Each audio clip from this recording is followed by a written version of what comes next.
some of his reasoning. And him and my mother married after knowing each other for a month and put 5 kids, three teenagers. I was almost a teenager, and my little brother who was, I don't know how to explain that. We'll say very, very ADD, ADHD troubled. And so they're trying to make their marriage work, get 5 kids to get along, everything that comes with that. So it was, Vietnam of a household. Under these circumstances, what I'm hearing is the only way with 5 kids, each of which is trying to push their own limits and boundaries and see how far they can go, all this stuff, very natural kind of thing. Right. 5 of them doing it, all these different ages, coming from 3 from a Hispanic background and 2 from another background. And I mean, that is a calamity from the beginning, potential calamity. Yes. So the only way to control, I use that word again, the only way to control that is to put your foot down, put your fist down, this is the way it is, and you guys better shape up, kind of thing. Yeah. We needed to shut up and be seen and not heard, and ideally be not seen and not heard. He just wanted quiet so they could work on their marriage. I mean, I understand what he wanted. I don't necessarily agree with it, but I understand where he's coming from. Okay, well, that's the important word. We're looking to understand, okay? We're not excusing the behavior. Even with all the stuff and the reasons why and everything else that we can explore, he still knows better. Yes. At some level. He's an adult. He knows better at some level. Okay. We're gonna assume that anyway. All right. So, but the point is, we're here to understand. Now, let me ask you this question about both your mother and your father, stepfather. Would I be correct in assuming that their biggest need, or one of their biggest needs, if not their biggest, would be love? Yes, correct. If they indeed were filled with love, both of them, would we be having any of the problems that you're talking about? No. No. Okay. So they didn't have, are they both living? No, both deceased. Okay. All right.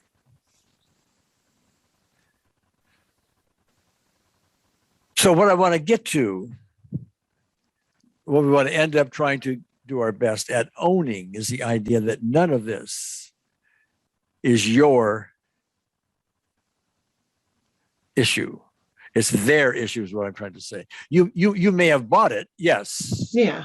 You may have bought it, but that's just a very young you buying something, and we need to unbuy it. Refund.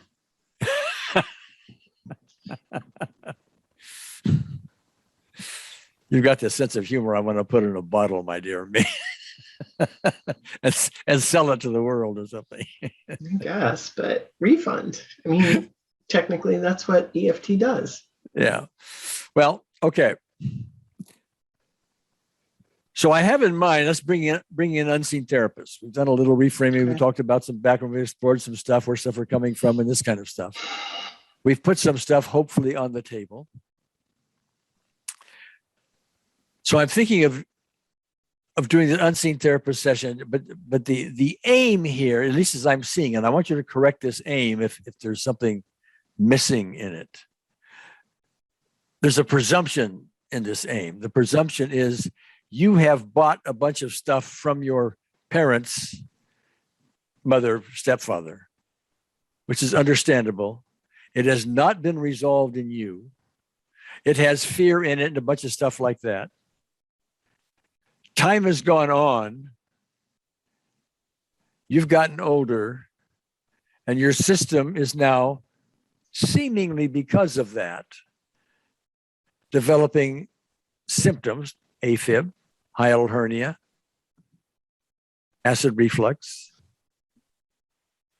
And so we want to aim at that potential cause, see what we can do with that. And then we'll know when time goes by how the other issues may be, the symptoms may be affected. But am I on track? Would you change that any place? No, I don't think so. That seems on track. Okay. All right. Well,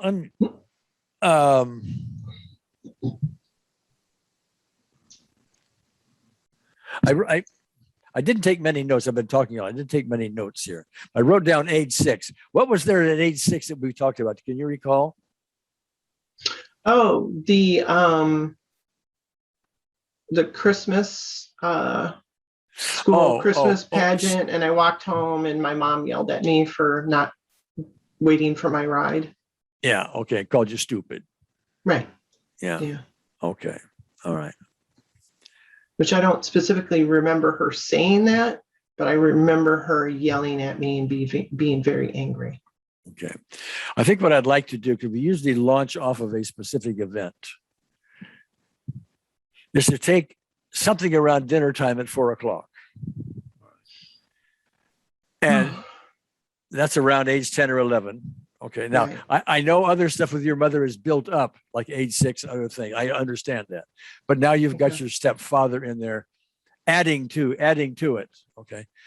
We usually like to go back as far as we can, because that's the more farther back we go, the more foundational. But in this case, I think we'd go to the age 10 or 11 thing, something at dinner time. Okay. And see where that takes us, that specific event. Now, you didn't give me a specific event. You gave me sort of a generalized, we're dinner time, 4:00, et cetera. Can you give me a specific event that you can specifically recall? Yes. All right. Around dinner time, we would have dinner, and then my parents would sit at the dining room table and bond with each other and talk, and the kids were all told to leave. And so I would go down in the living room and be watching TV and overhear their conversation and try to connect and get involved. And so I would be like, oh, I heard this, or say this, or and get yelled at by both of them, like extremely yelled at. So like, stay out of adult business, or they wouldn't say that, but they'd say, quit listening, you got those elephant ears, and stay out of our business. And they would just, where I was trying to connect, the door was slammed in my face saying, don't connect. All right, the term elephant ears is a term you remember, or one you're making up now? Yeah, there was some term like that.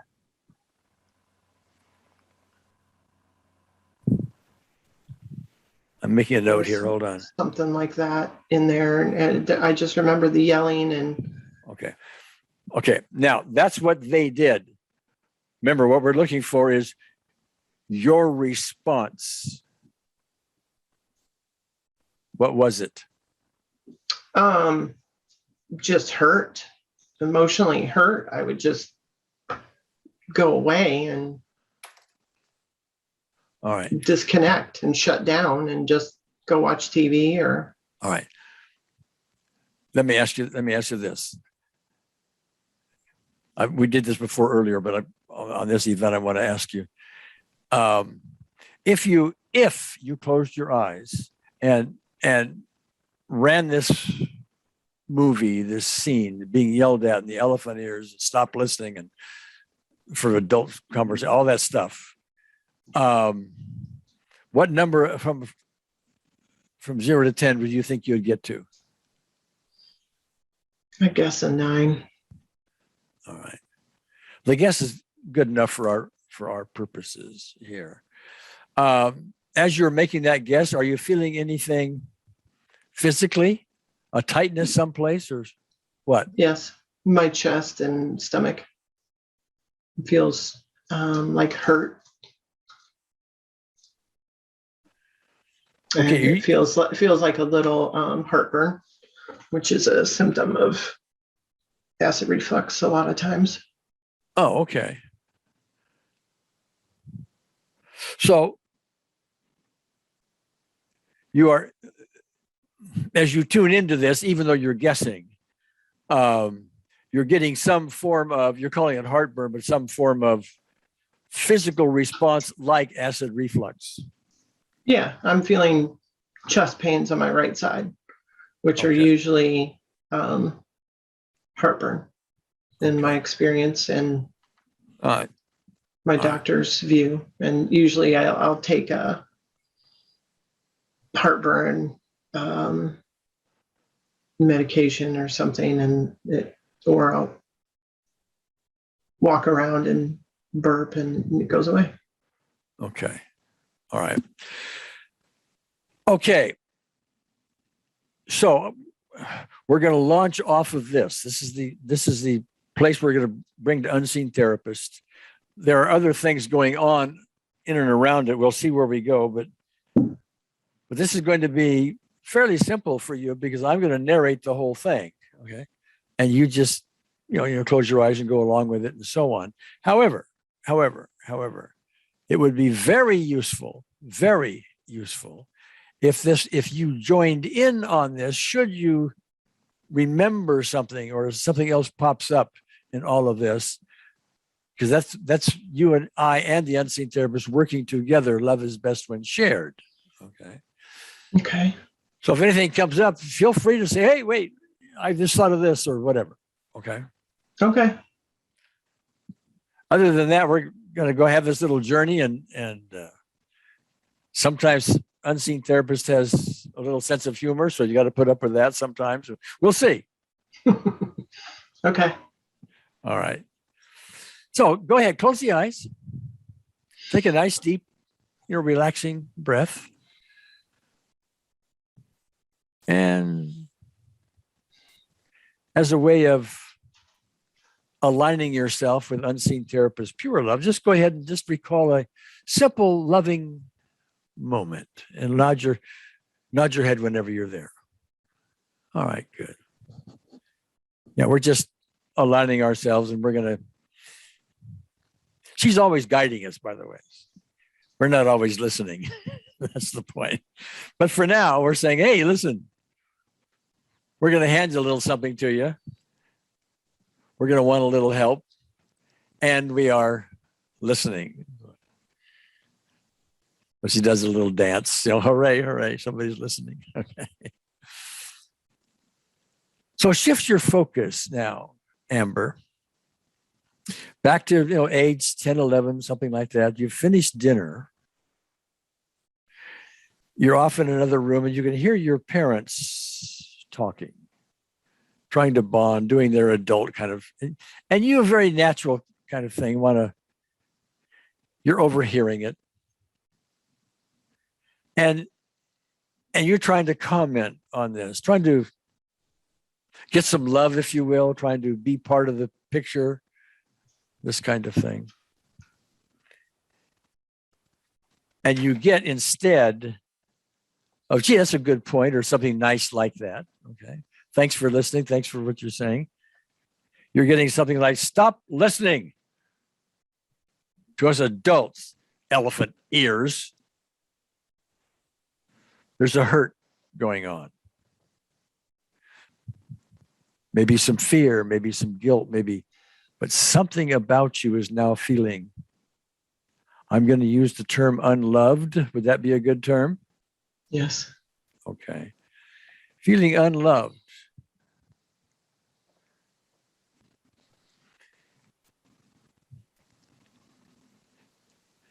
Now we're going to send that to unseen therapist in a little bit. But I think there's something else we need to do first. And I want to have you imagine, if you would, a jail cell. It's got 3 walls, and the front wall is bars, with a door that's locked, and you're sitting in the jail cell. Unseen therapist comes along and unlocks the door, swings it open, And you can leave the jail cell anytime you want, walk outdoors, free, and so on. But before you do, counsels unseen therapists, let's spend a little time on something else while you're still here. Right? And if you would imagine both your mother and your father in front of you, while they're living. You could even have them, if you wanted to, discussing this material over dinner time, right? That you are overhearing. But the thing to notice, says unseen therapist, both of them, as you've mentioned earlier, have as one of their greatest needs, if not greatest need, love. They both come from very strict places, very demanding places, very and they've never resolved any of it. They don't know really how to express love. They don't know how to their children, especially. Okay, maybe a little here and there, maybe some softening, but generally speaking, quite critical. They're reflecting their own unrest. And you are sitting there as the target to it. But as you look at them, you notice that within each of them is a metaphorical love sponge. It's like a water sponge, but it fills up with love and then overflows instead of water. Each of them have one. Really pretty dry, really pretty empty. She says, then notice yourself, Amber, as a result of all of this, you've got a love sponge as well. And it needs a little help because you need to resolve your emotional reaction to these other things, not good enough, defective, not lovable. These aren't logical, as we pointed out, but emotionally, there they are. And so we want to fill up your emotional love sponge. Now, an unseen therapist is loaded with love. That is what she is. She is a walking love sponge with overflowing love every place. All right?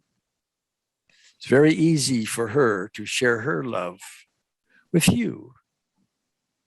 And fill up your love sponge. So for the moment, spend a little time. Do this as best you can. You may not do it perfectly, but who cares? Okay, it's the intention that matters here. All right. So let your parents for the moment fade off into the nothingness. And there you are in the jail cell, and you got your love sponge, and an unseen therapist is sharing it. So spend some time, imagine it being filled up. Imagine elephant ears and things like that being sort of fading off into nothingness. Spend a little time doing that. And whenever you're done doing it, as far as you can go, whatever it is, just say, I'm ready, and we'll go on. But take your time.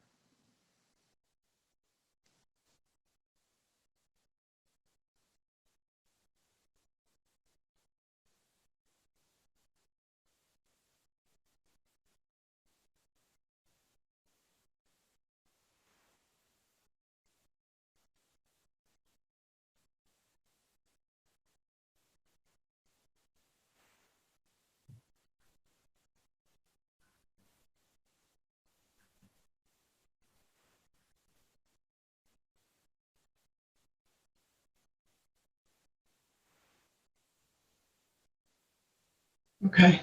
All right, good. With your eyes still closed, Amber, tell me, were you able to do that successfully, partially? Tell me what happened. Yes. When I think of my parents yelling at me for listening, I just feel sorry for them. I feel sad they didn't get the love that they needed. Okay. And it doesn't bother me when they say those things to me. But how about the love sponge filling up for you? Was that hard to do, easy to do? It's filled, it's half full. Where's that? No, that was pretty easy to do, but I've practiced a lot of that. All My right. happy thoughts fill it up real quickly, and then I start expanding it All right. beyond my body and the planet and the All right. universe. Well, that's good because now we're going to, in your imagination, allow your parents to fade back into the jail cell. And there they are in front of you at the dinner table with their empty love sponges. And, you know, they're sort of overhearing you and they're starting to go, that Amber, you know, is this elephant ears. They're at least harboring the thoughts before they've even yelled them. All right. But now, with the help of unseen therapist and her love sponge, if you need it, or perhaps just your own love sponge overflowing, share that. Don't give it to them like send it, you don't have it. Share it, expand it to their love sponge, and allow those love sponges in your imagination, those love sponges, to fill up. And as you do in your imagination, notice that any tension that may have been there in their bodies is starting to soften. They're not used to love. It begins to soften. You're doing a very loving favor here. They're gone now. That doesn't mean that they don't still need it. Fill it up. And you might even want to notice gestures that they might make would be softening. Facial expression, softening. Tension, maybe, or anger, or this kind of thing in the eyes, softening, softening. Do that for a little while. And whenever you've completed that, just say, I'm ready, and we'll keep the eyes closed and we'll proceed.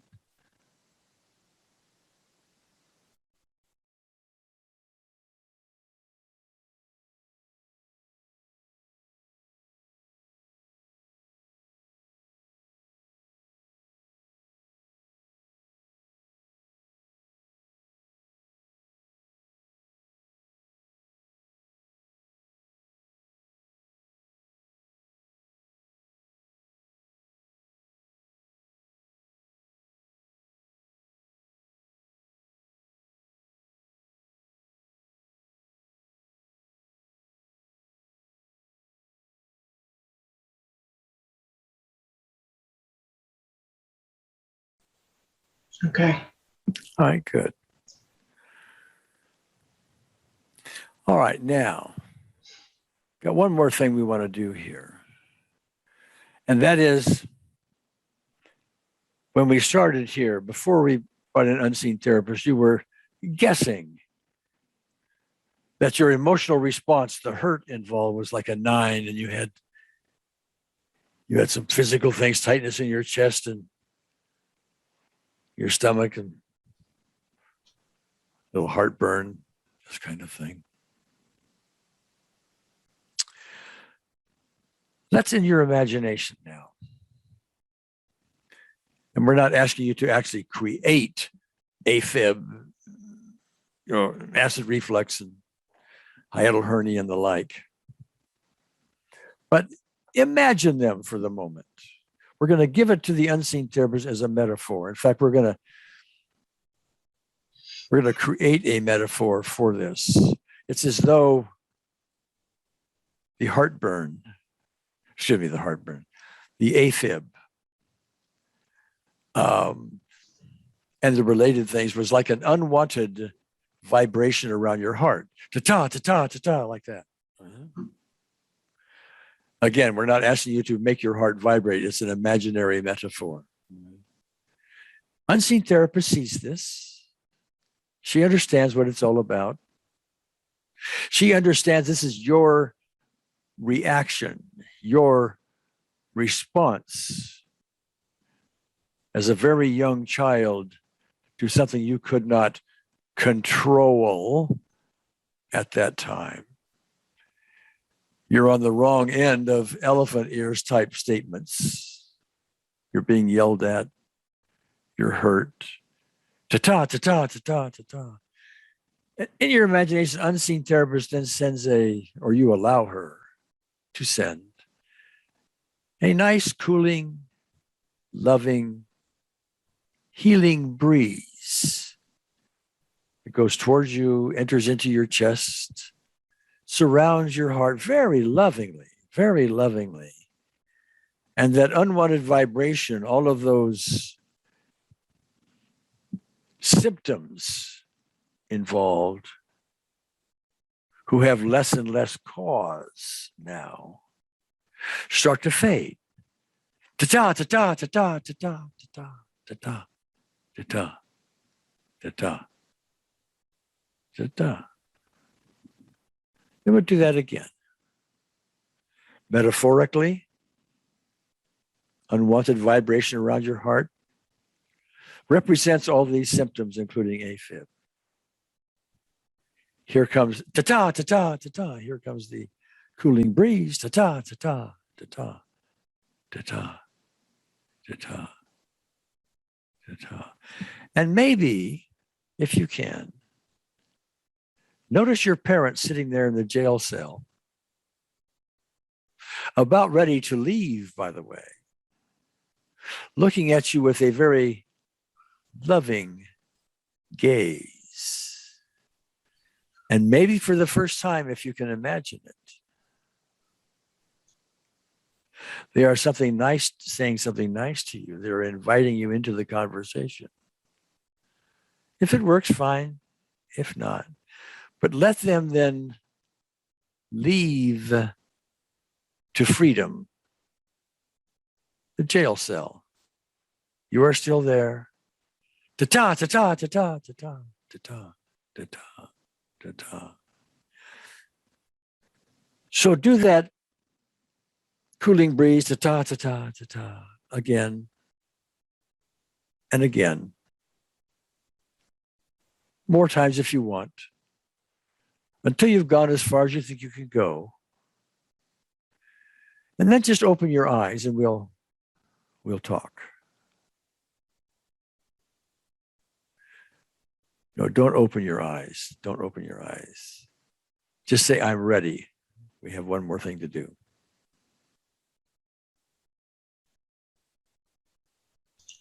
Okay, I'm ready. All right. Okay. Now, there you are in the jail cell. It is open. It is open. You can walk out of it if you want. If you really do, and be honest with yourself on this, if you really do feel completely free, if you do, go ahead and walk out. Walk outdoors. Get in a hot air balloon if you want to and float off into the skies. If not, just be honest with yourself on that. Open your eyes and let me know what happens.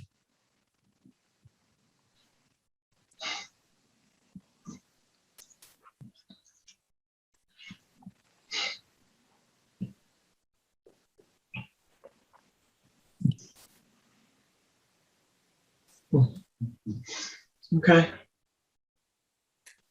So clue me in. Clue me in. I left the cell. All right. My mom and stepfather wanted me to leave the cell with them when they left. They were asking me to come with them. Uh-huh. Okay. But you didn't let me, so I stayed. Well, shame on me, right? Well, no, I just was following the vision. And so then when I left, they were there and we walked out and they kind of flew away because they're already on the other side. So. Okay. Now, excuse me. We want to do a little testing. Right? So if you would, close your eyes. Go back to this event where you were guessing that you were a 9, but now you don't guess anymore. You're actually going to get into it All right. And really vividly imagine it. I mean, there they are. They are yelling at you, elephant ears, and they're really trying to get to you and shut you down. And how dare you? And all that hurts you were having and everything else. And tell me if you're still a 9. Tell me if those physical things happen. Just tell me. No, it makes me smile. That's usually a sign that I know I'm shifting or have shifted a lot. Because when I see them or hear them calling me names, and it's more the adult me there now. Okay. Than the child me, and I just smile and laugh. It's what they say doesn't affect me. It's about them. Okay. What about the tightness in the chest and the stomach? My stomach feels fine. There may be a ghost feeling in the chest, but it's decreased significantly. Well, if your emotional response originally was a 9, is it a 2 or 0? No, 0. It'd be a 0. Yeah. When I can smile and laugh at the incident, then I know it has nothing to do with me. That that tells me. Let's do another level of testing. Okay. Okay. Close your eyes again, and this time I'm going to run the same movie, but this time it's a little different. We are looking for what might be not done yet. Okay. And that's why we test. So you want to exaggerate the sights, the sounds, the feelings. You want to literally try to get your symptoms back, try to get upset, and tell me what happens.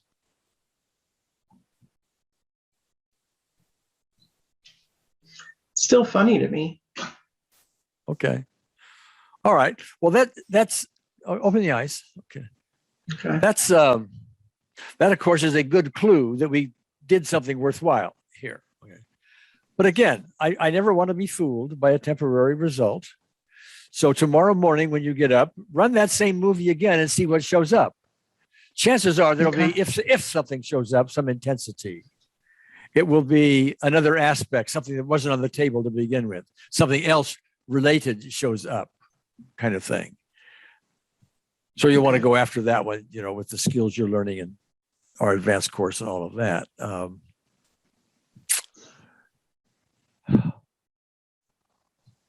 So how'd we do? Really good. It was a spiritual experience for me, as you've talked about in your training. Okay. Well, I want to emphasize again that we don't know for sure if what we were aiming at is really a cause or a central cause of the AFib and the other symptoms. Okay. Right. We suspect so, but the only way you're going to know that is as time goes by and you eat at 6 o'clock or 7 o'clock instead of 4 o'clock. and you might want to test it, but that would be a way of testing, wouldn't it? Yes. Okay. That would be a way of testing. That would be a very good way of testing. Okay. Now I wouldn't overdo it. I would, I'm going to guess at this for you, but you eat at 4 o'clock or this early time that is. Yeah, it's already 5 o'clock here. So. Okay. Well, all right. And then maybe have a little snack at 7:30. Start that way or something like that. Okay. And build into it. But see, if you do have the AFib or any of the other symptoms, you want to stop right there and say, well, is it really that I ate at 7:30? Or what's coming? What does this remind me of? What does this feeling remind me of? And that can point you to other specific events, other things we haven't put on the table today, and so on. Because see, when the symptoms appear, if we're paying attention, the clues come right with them. Okay. All right. Sounds good. Interesting. Anything else you want to go over? No, I was going to share some stuff that happened in the scenario in the, I don't know what term you would use, the, Session.